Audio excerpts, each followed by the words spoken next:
कथित वैक्सीन घोटाले के खिलाफ अकाली दल वालों सेहत मंत्री बलबीर सिद्धू की रिहाइश के अगे धरना देने तो बाद पुलिस वालों कोरोना नियमों की उलंघना को लैके अकाली लीडर के खिलाफ दर्ज किए मुकदमे संबंधी अकाली दल के मुख बुलारे डॉक्टर दलजीत सिंह चीमा ने बोलते हुए कहा कि अकाली दल के खिलाफ मुख्यमंत्री भावें एक छड़ 1000 परचे दर्ज कर ले, परंतु अकाली दल भ्रिष्टाचार के खिलाफ आवाज़ चुकता रहेगा। इस तो इलावा उन्होंने केंद्र और पंजाब सरकार के उत्ते फैसले ते भी तंज कस्या, जिस दे तहत केंद्र सरकार वालों पंजाब नूं गुड गवर्नेंस विच पहला स्थान दिता गया है। तुसीं भी देखो।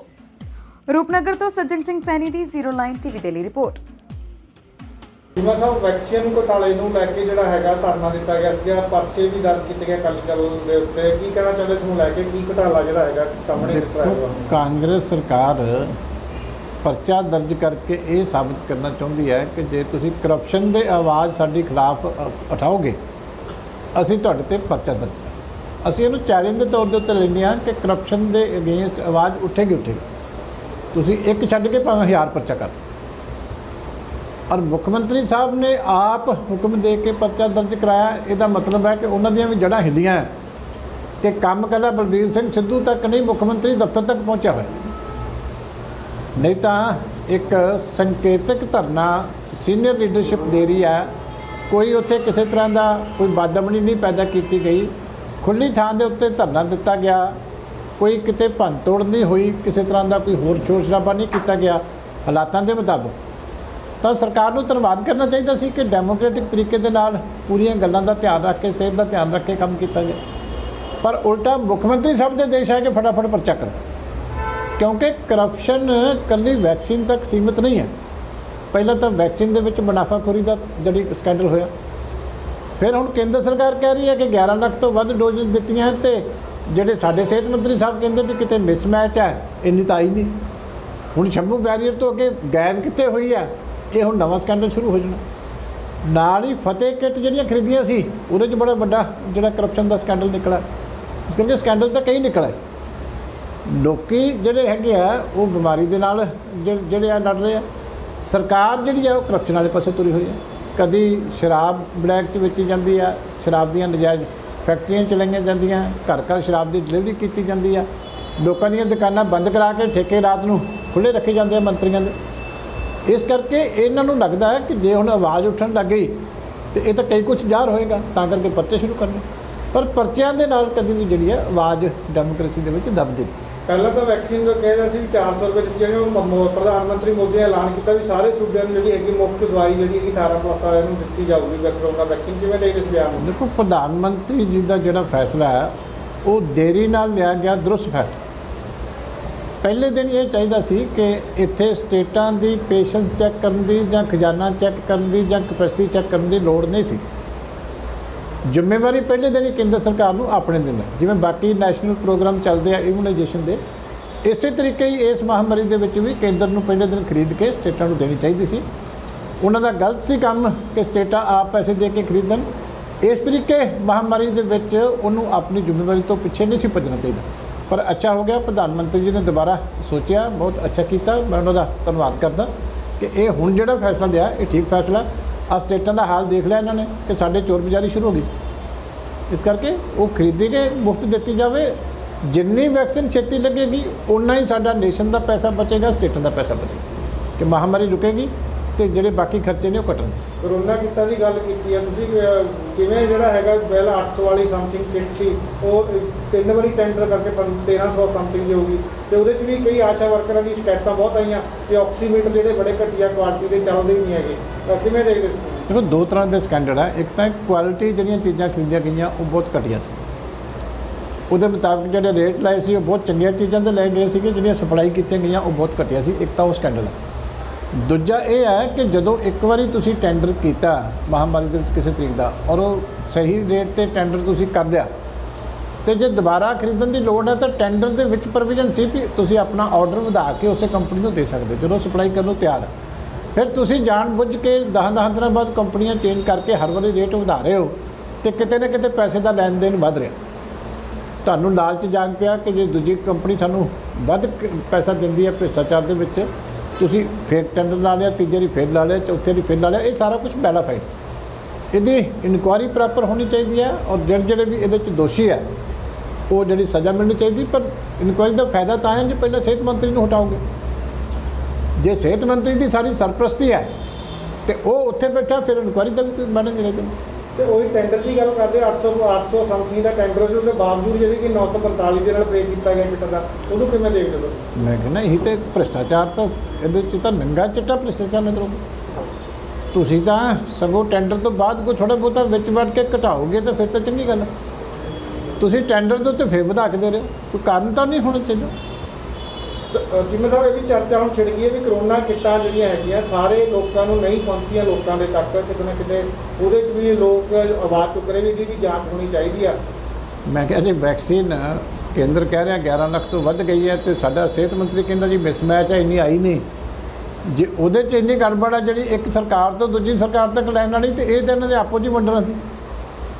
ਇਸ ਕਰਕੇ ਸਾਰੀਆਂ ਚੀਜ਼ਾਂ ਦੀ ਤਹਿ ਤੱਕ ਜਾਣ ਦੀ ਲੋੜ ਹੈ, ਕਿਉਂਕਿ ਜਦੋਂ ਇੰਨੇ ਬੇਈਮਾਨ ਸਾਬਤ ਹੋ ਜਾਣ ਹੁਕਮਰਾਨ ਤੇ ਅਫਸਰ, ਤੇ ਫਿਰ ਬਾਕੀ ਕੀ ਰਹਿ ਜਾਂਦਾ? ਫਿਰ ਹਰ ਗੱਲ ਸ਼ੱਕ ਦੇ ਘੇਰੇ ਵਿੱਚ ਆਉਂਦੀ ਹੈ। ਹਰ ਪਾਸੇ ਜਾਂਚ ਹੋਣੀ ਚਾਹੀਦੀ ਹੈ। ਤੇ ਕੱਲ੍ਹ ਮੁੱਖ ਮੰਤਰੀ ਸਾਹਿਬ ਨੇ ਇੱਕ ਨਵੇਂ ਜ਼ਿਲ੍ਹੇ ਦਾ ਉਦਘਾਟਨ ਕੀਤਾ ਇਹਦਾ ਮਲੇਰਕੋਟਲਾ ਨੂੰ ਲੈ ਕੇ, ਕਿਵੇਂ ਦੇਖਦੇ ਹੋ ਜਿਹੜਾ ਹੈਗਾ ਸਿਸਟਮ ਕਿਵੇਂ ਚੱਲੂਗਾ? ਪਹਿਲੇ ਕਹਿੰਦੇ ਖਜ਼ਾਨਾ ਖਾਲੀ ਹੈ ਤੇ ਉੱਥੇ ਜਿਹੜੀਆਂ ਸਹੂਲਤਾਂ ਮਿਲਣ ਵਾਲੀਆਂ ਨੇ ਉਹਦੀਆਂ। ਦੇਖੋ ਗੱਲ ਇਹ ਹੈ ਕਿ ਮਲੇਰਕੋਟਲੇ ਦੀ ਇਤਿਹਾਸਿਕ ਮਹੱਤਤਾ ਬਹੁਤ ਵੱਡੀ ਹੈ। ਉਸ ਐਂਗਲ ਤੋਂ ਉਹਨੂੰ ਜ਼ਿਲ੍ਹੇ ਦਾ ਦਰਜਾ ਦਿੱਤਾ ਜਾਵੇ, ਸਾਨੂੰ ਕੋਈ ਇਤਰਾਜ਼ ਨਹੀਂ। ਪਰ ਇਕੱਲਾ ਅੱਖਾਂ ਘੱਟਾ ਪਾਉਣ ਦਾ ਫਾਇਦਾ ਕੋਈ ਨਹੀਂ, ਕਿਉਂਕਿ ਇੱਕ ਤਾਂ ਸੈਂਸਸ ਦਾ ਜਿਹੜਾ ਟਾਈਮ ਚੱਲਦਾ ਪਿਆ ਉਹਦੇ ਵਿੱਚ ਤੁਸੀਂ ਜ਼ਿਲ੍ਹਿਆਂ ਦੀਆਂ ਬਾਉਂਡਰੀ ਚੇਂਜ ਨਹੀਂ ਕਰ ਸਕਦੇ।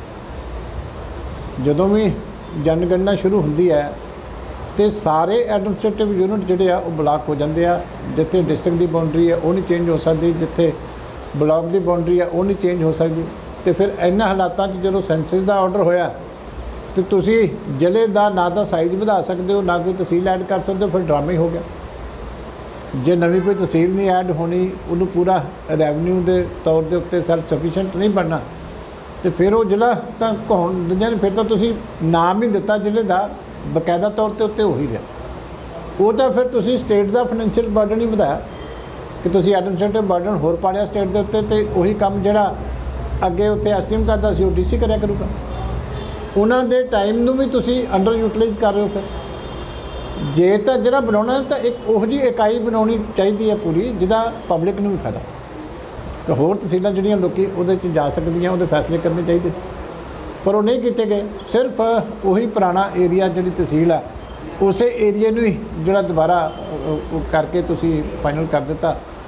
ਉੱਥੋਂ ਲੱਗਦਾ ਕਿ ਕੋਈ ਨਵੀਂ ਚੀਜ਼ ਉਹਦੇ 'ਚ ਨਜ਼ਰ ਆਉਂਦੀ ਨਹੀਂ। ਰਹੇ ਹੋ ਪੰਜਾਬ ਜਿਸ ਤਰ੍ਹਾਂ ਜਿਹੜਾ ਸਿੰਗਲਾ ਜੀ ਦੀ ਇੰਟਰਵਿਊ ਆਈ ਸੀ, ਉਹਦੇ ਪਹਿਲੇ ਨੰਬਰ 'ਤੇ ਆਇਆ, ਜਿਹੜਾ ਹੈਗਾ ਬਹੁਤ ਵਧੀਆ ਸੀ, ਜਿਹੜਾ ਹੈਗਾ ਸਕੂਲ ਐਜੂਕੇਸ਼ਨ ਦੇ ਵਿੱਚ ਕੰਮ ਕੀਤਾ ਪੰਜਾਬ ਸਰਕਾਰ ਨੇ। ਦੇਖੋ ਸਿੱਖਿਆ ਮੰਤਰੀ ਸਾਹਿਬ ਨੂੰ ਮੈਂ ਪੁੱਛਣਾ ਚਾਹੁੰਦਾ, ਔਰ ਕੇਂਦਰ ਦੀ ਸਰਕਾਰ ਨੂੰ ਵੀ ਜਿਨ੍ਹਾਂ ਨੇ ਰਿਪੋਰਟ ਉਹ ਜਾਰੀ ਕੀਤੀ ਹੈ ਉਹਨਾਂ ਨੂੰ ਪੁੱਛਣਾ ਚਾਹੁੰਦਾ ਵੀ ਸਿੱਖਿਆ ਦੇ ਵਿੱਚ ਸਾਡਾ ਮੇਨ ਫੋਕਸ ਹੁੰਦਾ ਹੈ ਕਿ ਬੱਚਿਆਂ ਦਾ ਰਿਜ਼ਲਟ ਕੀ ਆਉਂਦਾ, ਕਿਉਂਕਿ ਐਂਡ ਪ੍ਰੋਡਕਟ ਐਜੂਕੇਸ਼ਨ ਦੇ ਵਿੱਚ ਇੱਕੋ ਗੱਲ ਦੇ ਉੱਤੇ ਜ਼ੋਰ ਦਿੱਤਾ ਜਾਂਦਾ ਹੈ ਕਿ ਬੱਚਿਆਂ ਦੀ ਕੁਆਲਿਟੀ ਆਫ ਐਜੂਕੇਸ਼ਨ ਕੀ ਹੈ। ਹੁਣ ਤੁਸੀਂ ਕੁਆਲਿਟੀ ਆਫ ਐਜੂਕੇਸ਼ਨ ਦੇ ਨੰਬਰ ਤਾਂ ਕੇਂਦਰ ਸਰਕਾਰ ਨੇ ਇਹਦੇ 'ਚ ਰੱਖੇ ਆ 180, ਔਰ ਗਵਰਨੈਂਸ ਜਿਹੜੇ ਪ੍ਰਸ਼ਾਸਨਿਕ ਕੰਮਾਂ ਦੇ ਨੰਬਰ ਰੱਖੇ ਆ 360। ਹੁਣ ਸਾਡੀ ਜਿਹੜੀ ਇਹ ਸਰਕਾਰ ਹੈ, ਇਹ ਗਵਰਨੈਂਸ ਦੇ ਵਿੱਚ ਤਾਂ ਨੰਬਰ 1 ਲੈ ਗਈ, ਤੇ ਜਿਹੜੇ ਬੱਚਿਆਂ ਦੀ ਕੁਆਲਿਟੀ ਐਜੂਕੇਸ਼ਨ ਦੀ ਕੀ ਹੈ ਉਹਦੇ 'ਚ ਦੇਸ਼ ਦੇ 27ਵੇਂ ਨੰਬਰ ਤੇ ਪਹੁੰਚ ਗਈ, ਜਿਹੜੇ ਕਿ ਅਸੀਂ ਦੂਜੇ ਨੰਬਰ ਤੇ ਹੁੰਦੇ ਸੀ। ਹੁਣ ਤੁਸੀਂ ਦੱਸੋ ਕਿ ਅਸੀਂ ਖੱਟਿਆ ਕਿ ਗਵਾਇਆ? ਅਫਸਰਾਂ ਨੇ ਝੂਠੇ ਡਾਟੇ ਪੇਸ਼ ਕਰਕੇ ਆਪਣੇ ਨੰਬਰ ਬਣਾ ਲਏ ਕਿ ਅਸੀਂ ਬੱਚਿਆਂ ਦੀ ਗਿਣਤੀ ਵਧਾ ਲਈ। ਹਾਲਾਂਕਿ ਗਿਣਤੀ ਕਿੱਦਾਂ ਵੱਧਦੀ ਸਾਨੂੰ ਪਤਾ, ਪ੍ਰਾਈਵੇਟ ਬੱਚਿਆਂ ਨੂੰ ਧੱਕੇ ਨਾਲ ਤੁਸੀਂ ਦਾਖਲੇ ਸਰਕਾਰੀ 'ਚ ਸ਼ੋਅ ਕਰ ਰਹੇ ਹੋ। ਜੇ ਪੋਸਟਾਂ ਖਾਲੀ ਹੁੰਦੀਆਂ ਤੇ ਤੁਸੀਂ ਖਾਲੀ ਸ਼ੋਅ ਕਰਨ ਦੀ ਬਜਾਏ ਪੋਸਟਾਂ ਖਤਮ ਕਰੀ ਜਾ ਰਹੇ, ਤੇ ਇਹ ਸ਼ੋਅ ਕਰ ਦਿਓ ਕਿ ਅਸੀਂ ਖਾਲੀ ਹੈ। ਮਾਸਟਰਾਂ ਨੂੰ ਡੰਡਾ ਚਾੜ ਦਿਓ ਕਿ ਪੈਸੇ ਇਕੱਠੇ ਕਰਕੇ ਸਕੂਲ ਦੀ ਕੰਧਾਂ ਕਲੀ ਕਰਾ ਦਿਓ, ਤੇ ਤੁਸੀਂ ਕਹਿੰਦੇ ਸਮਾਰਟ ਸਕੂਲ ਬਣਾਤਾ। ਤੁਸੀਂ ਪ੍ਰੀ ਪ੍ਰਾਇਮਰੀ ਕਲਾਸਿਸ ਦੀ ਰਿਪੋਰਟ ਭੇਜ ਦਿੱਤੀ ਕਿ ਅਸੀਂ ਸ਼ੁਰੂ ਕਰ ਦਿੱਤੀਆਂ ਸਾਰੇ ਪੰਜਾਬ ਦੇ ਵਿੱਚ, ਤੇ ਇੱਕ ਵੀ ਤੁਸੀਂ ਪ੍ਰੀ ਪ੍ਰਾਇਮਰੀ ਟੀਚਰ ਹਾਲੇ ਤੱਕ ਭਰਤੀ ਨਹੀਂ ਕੀਤਾ, ਤੇ ਚੱਲ ਕਿਵੇਂ ਰਿਹਾ? ਤੁਸੀਂ ਅੰਗਰੇਜ਼ੀ ਮੀਡੀਅਮ ਦੇ ਕਹਿਤਾ 550 ਸਕੂਲ ਸ਼ੁਰੂ ਕਰ ਦਿੱਤੇ ਆ, ਤੇ ਤੁਸੀਂ ਇੱਕ ਵੀ ਅੰਗਰੇਜ਼ੀ ਦਾ ਮੀਡੀਅਮ ਦਾ ਭਰਤੀ ਡਾਕਟਰ ਜਿਹੜਾ ਮਾਸਟਰ ਨਹੀਂ ਭਰਤੀ ਕੀਤਾ। ਤੇ ਸਕੂਲ 'ਚ ਜਾ ਕੇ ਮੈਨੂੰ ਦੇਖਣ ਦੀ ਲੋੜ ਨਹੀਂ ਵੀ ਕਿੰਨੇ ਅੰਗਰੇਜ਼ੀ ਮੀਡੀਅਮ ਸ਼ੁਰੂ ਹੋ ਗਿਆ। ਪੜ੍ਹਾਉਣਾ ਤਾਂ ਮਾਸਟਰਾਂ ਨੇ ਸੀ ਨਾ ਤਾਂ ਅਫਸਰਾਂ ਨੇ ਪੜ੍ਹਾਉਣਾ, ਤੇ ਨਾ ਮਿਨਿਸਟਰ ਨੇ ਪੜ੍ਹਾਉਣਾ। ਜਾਂ ਤਾਂ ਗਿਣਤੀ ਦੱਸੋ ਕਿ ਕਿੰਨੇ ਤੁਸੀਂ ਇੰਗਲਿਸ਼ ਦੇ ਮਾਸਟਰ ਭਰਤੀ ਕੀਤੇ ਤਾਂ ਜੋ ਮੈਂ ਪਤਾ ਲੱਗੇ ਵੀ ਸਕੂਲਾਂ ਦਾ ਸਟੈਂਡਰਡ ਬਦਲਿਆ। ਕਿੰਨੇ ਤੁਸੀਂ ਪ੍ਰੀ ਪ੍ਰਾਇਮਰੀ ਟੀਚਰ ਭਰਤੀ ਕੀਤੇ ਕੁਝ ਪਤਾ ਲੱਗੇ ਤਾਂ ਹੀ। ਇਨਫਰਾਸਟ੍ਰਕਚਰ ਜਿਹੜਾ ਉਹ ਸਾਡੀ ਸਰਕਾਰ ਵੇਲੇ ਦੇਸ਼ 'ਚ ਸਭ ਤੋਂ ਬੈਸਟ ਉਦੋਂ ਡਿਕਲੇਅਰ ਹੋ ਗਿਆ ਸੀਗਾ। 10 ਸਾਲਾਂ 'ਚ ਜਿੰਨੇ ਅਸੀਂ ਕਮਰੇ ਫਰਨੀਚਰ ਬਣਾਤਾ ਸੀ ਉਹ ਸਾਡੇ ਵੇਲੇ ਦੇ ਦੇਸ਼ ਦੇ ਵਿੱਚ ਨੰਬਰ 1 ਤੇ ਹੈ। ਤੇ ਸਾਡੀ ਕੁਆਲਿਟੀ ਐਜੂਕੇਸ਼ਨ ਵੀ ਬਹੁਤ ਉੱਪਰ ਸੀ। ਤੇ ਤੁਸੀਂ ਕੁਆਲਿਟੀ ਐਜੂਕੇਸ਼ਨ ਦੇ ਵਿੱਚ ਹੁਣ 27ਵੇਂ ਨੰਬਰ ਤੇ ਪਹੁੰਚ ਗਏ। ਹੁਣ ਇਹਦੋਂ ਪਿੱਛੇ ਨੰਬਰ ਕਿਹੜਾ ਰਹਿ ਗਿਆ? ਬਿਹਾਰ ਸਾਡੇ ਤੋਂ ਅੱਗੇ ਚਲਾ ਗਿਆ, ਹਰਿਆਣਾ ਕੁਆਲਿਟੀ ਐਜੂਕੇਸ਼ਨ 'ਚ ਸਾਡੇ ਤੋਂ ਅੱਗੇ, ਹਿਮਾਚਲ ਸਾਡੇ ਤੋਂ ਅੱਗੇ, JNK ਸਾਡੇ ਤੋਂ ਅੱਗੇ, ਚੰਡੀਗੜ੍ਹ ਸਾਡੇ ਤੋਂ ਅੱਗੇ, ਰਾਜਸਥਾਨ ਸਭ ਤੋਂ ਅੱਗੇ, ਤੇ ਪੰਜਾਬ ਕਿੱਥੇ ਚਲਾ ਗਿਆ? ਹੁਣ ਮੈਂ ਸਿੰਗਲਾ ਸਾਹਿਬ ਨੂੰ ਵਧਾਈ ਦਿਆਂ ਕਿ ਅਫਸੋਸ ਕਰਾਂ ਵੀ ਬੱਚਿਆਂ ਦੀ ਪੜ੍ਹਾਈ 27ਵੇਂ ਨੰਬਰ ਤੇ ਦੇਸ਼ ਤੇ ਪਹੁੰਚ ਗਈ ਤੇ ਗਵਰਨੈਂਸ ਦੇ ਵਿੱਚ ਪੰਜਾਬ ਪਹਿਲੇ ਨੰਬਰ ਤੇ। ਆਹ ਡਾਟੇ ਪੇਸ਼ ਕਰਨ ਦੇ ਵਿੱਚ ਤੇ ਗਵਰਨੈਂਸ ਨੂੰ ਕਿਸੇ ਨੇ ਚੱਟਣਾ। ਔਰ ਦੇਸ਼ ਦੀ ਸਰਕਾਰ ਨੂੰ ਵੀ ਸੋਚਣਾ ਚਾਹੀਦਾ ਹੈ ਕਿ ਜਿਸ ਸੂਬੇ ਦੇ ਵਿੱਚ ਬੱਚੇ ਵੱਧ ਪੜ੍ਹ ਰਹੇ ਆ, ਕੁਆਲਿਟੀ ਐਜੂਕੇਸ਼ਨ ਬੈਟਰ ਹੈ, ਤੁਸੀਂ ਉਹਨੂੰ ਗਵਰਨੈਂਸ ਨੂੰ ਮਾੜਾ ਕਹਿ ਰਹੇ ਹੋ। ਤੇ ਜਿਸ ਸੂਬੇ ਦੇ ਵਿੱਚ ਬੱਚੇ 27ਵੇਂ ਦੇਸ਼ ਦੇ ਵਿੱਚ ਹਿੱਸੇ 'ਤੇ ਪਹੁੰਚੇ ਆ, ਉਹਦੀ ਗਵਰਨੈਂਸ ਨੂੰ ਚੰਗਾ ਕਹਿ ਰਹੇ ਹੋ। ਸਾਨੂੰ ਫਿਰ ਮਾੜੀ ਗਵਰਨੈਂਸ ਦਾ ਫਾਇਦਾ ਕਿ ਚੰਗੀ ਦਾ? ਗਵਰਨੈਂਸ ਦੇ ਮਾਪਦੰਡ ਬੱਚਿਆਂ ਦੇ ਐਜੂਕੇਸ਼ਨ ਦੇ ਮੁਤਾਬਕ ਕਰੋ ਕਿ ਇਕੱਲਾ ਕੰਧਾਂ ਪੇਂਟ ਕਰਨ ਨੂੰ ਗਵਰਨੈਂਸ, ਤੇ ਜਿਹੜੀ ਸਟੇਟ ਚੰਗੇ ਪੜ੍ਹਾਈ ਜਾਵੇ, ਸਾਡੇ ਵੱਲੋਂ ਭਾਵੇਂ ਭੁੰਜੇ ਬਿਠਾ ਕੇ ਪੜ੍ਹਾਈ ਜਾਓ, ਬੱਚਿਆਂ ਨੂੰ ਐਜੂਕੇਸ਼ਨ ਤਾਂ ਠੀਕ ਦਿਓ। ਰੌਲਾ ਐਜੂਕੇਸ਼ਨ ਦਾ, ਨਾ ਕਿ ਦਿਖਾਵੇ ਦਾ। ਤੁਸੀਂ ਕੰਪੀਟੀਸ਼ਨਾਂ 'ਚ ਪਏ ਹੋ ਪ੍ਰਾਈਵੇਟ ਸਕੂਲਾਂ ਦੇ। ਇਸ ਕਰਕੇ ਕੁਆਲਿਟੀ ਵਾਲੇ ਪਾਸੇ ਕੇਂਦਰ ਸਰਕਾਰ ਨੂੰ ਧਿਆਨ ਦੇਣਾ ਚਾਹੀਦਾ ਸੀ। ਕੇਂਦਰ ਸਰਕਾਰ ਦੀ ਵੀ ਆਦਤ ਬਣ ਗਈ ਫੋਕੇ ਨੰਬਰ ਬਣਾਉਣ ਦੀ, ਕਿਉਂਕਿ ਮੋਦੀ ਸਾਹਿਬ ਨੇ ਵੀ ਅੰਕੜਾ ਪੇਸ਼ ਕਰਨਾ ਹੁੰਦਾ ਕਿ ਪਿਛਲੇ ਸਾਲਾਂ ਨਾਲੋਂ ਅਸੀਂ ਇੰਨੇ % ਵੱਧ ਗਏ। ਉਹਨਾਂ ਨੇ ਸਟੇਟਾਂ ਕੋਲੋਂ ਝੂਠੇ ਅੰਕੜੇ ਲੈ ਲਏ, ਸਾਡੇ ਵਰਗੀਆਂ ਸਟੇਟਾਂ ਨੂੰ ਝੂਠੇ ਅੰਕੜੇ ਦੇ ਦਿੱਤੇ। ਉਹਨਾਂ ਦਾ ਨੈਸ਼ਨਲ ਲੈਵਲ ਵੱਧ ਗਿਆ, ਸਾਡਾ ਸਟੇਟ ਦਾ ਵੱਧ ਗਿਆ, ਬੱਚੇ ਸਾਡੇ 27ਵੇਂ ਨੰਬਰ 'ਤੇ। ਹੁਣ ਦੱਸੋ ਅਸੀਂ ਖੱਟਿਆ ਕੀ ਤੇ ਗਵਾਇਆ ਕੀ?